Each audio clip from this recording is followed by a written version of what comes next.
কেমন আছেন সবাই? আশা করছি সবাই অনেক ভালো আছেন। আমি আলহামদুলিল্লাহ ভালো আছি। তো নিয়ে এসেছি এক সপ্তাহ পর আমার ঈদের ব্লগ। যদিও এবার আমার ইচ্ছে ছিল কোনো ব্লগ না করার, আমি চেয়েছিলাম এবার শুধু আমি এনজয় করবো।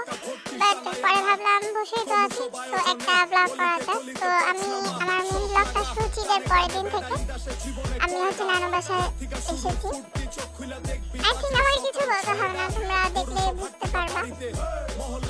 কি সুন্দর, বাট অনেক গরম ছিল প্রচুর পরিমাণে।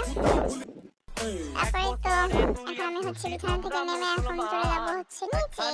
রমজানের আরেকটা কুরবান, এক বছরে তুই আর খুশি আমরা মুসলমান। একখান হইল ওয়েদারটা গরম গরম ছিল, বাট অনেক সুন্দর ছিল আকাশটা। তারপরে তো নিচে এসে ব্রাশ করে নিলাম, ফেস ওয়াশ করে নিলাম, তারপর খাচ্ছিলাম।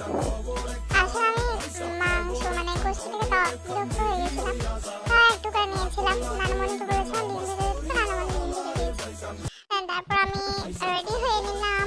এটা আমার ঈদ আউটফিট, মানে ফার্স্ট ঈদ আউটফিট। তারপর এই তো দুপুরে খাবার খাচ্ছিলাম। আমি এমন একটা বলদ, আমি শুধু ভাতের ভিডিও করেছি, বাট বাকি যে তরকারি ওগুলো কিছু ভিডিও করিনি। তারপর আবারও শুয়েছিলাম এসে, গরম লাগছিল অনেক। এই পাথরে শুয়ে আছে, দাদা দেখা গেছে।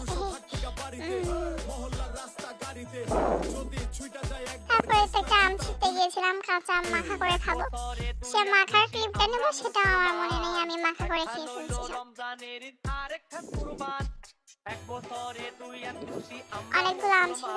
তারপরে এই তো রোদ উঠেছে অনেক বেশি। এটা হচ্ছে নানু বাসার ছাদ।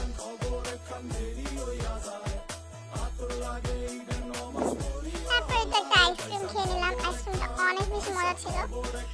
তারপর খেয়েছিলাম হচ্ছে পরোটা, এটা বিকালের দিকে আমি বানিয়েছিলাম, বেশ মজা হয়েছিল। সঙ্গে ছিল ডিম ভুজিয়া।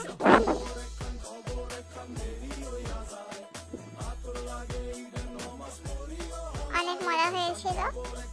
তারপরে তো লেবু তুলে নিয়ে আসলাম। তো আজকে আমার এই ব্লগটা এই পর্যন্ত। আশা করছি সবাই ভালো থাকবেন।